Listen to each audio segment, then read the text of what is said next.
Hello everyone! Let's cook simple food, chicken wings. So ito po ang ating ingredients, ang ating cornstarch, salty egg, tapos ang ating chicken wings ay spicy at saka yung soy sauce. So ayan, lagyan natin ng mix spicy. Tapos lagyan natin ng soy sauce. I-marinate po natin. Yan po siya. I-mix natin ng konti. Yan, napakasimple lang ito na recipe para maiba naman. Tapos maglalagay tayo ng white pepper. Pwede rin black pepper ang ilagay nyo dyan. Yan, lagyan natin ng konting cornstarch. Ayan po siya. So ganito lang po ang recipe natin ngayon. Yan po. Napakasimple lang ito mga lodi. So ayan, yung itlog na kunin natin ang kanyang egg yolk, yung salty egg. Yan po.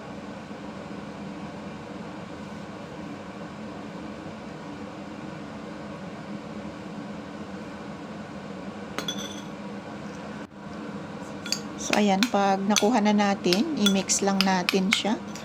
Kumuha ka rin ng konting niya, yung so, white naglagay niya. ako ng konting yung white niya. Ayan, naglagay ako. Ayan siya. Sayang naman kasi kung hindi natin lagyan. Yan, i-mix lang natin. Tapos, i-fry na natin ang ating chicken wings. Syempre, lalagyan natin ng cornstarch.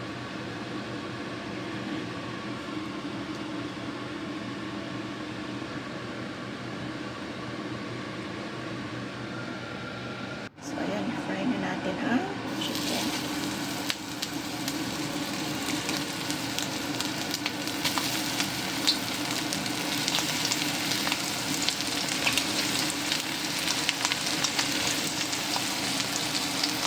Yan, pagkatapos maluto yung chicken wings, so mag-reheat ulit tayo ng oil. Tapos ilagay natin ng kanyang salty egg. Yan. So, lang natin, mix natin hanggang siya, mag-bubbles ng konti.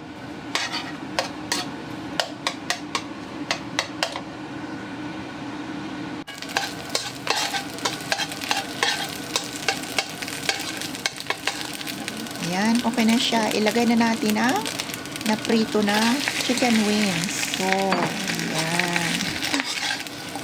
O, diba? Napakasimple lang ito.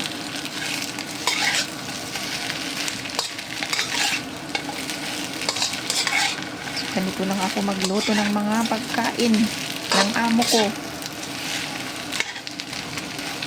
Nagustuhan naman nila. Natin ng konting parsley at saka tapos maglagay tayo ng chopped parsley at saka onion, spring onion. I-mix natin. O ayan, luto na mga lodi. So ganyan lang. O diba, napakasimple. Pwede nyo rin gayahin kung gusto nyo. Ayan, maraming salamat po sa inyong lahat. See you again on the next vlog. Thank you so much. Have a good day. Bye-bye.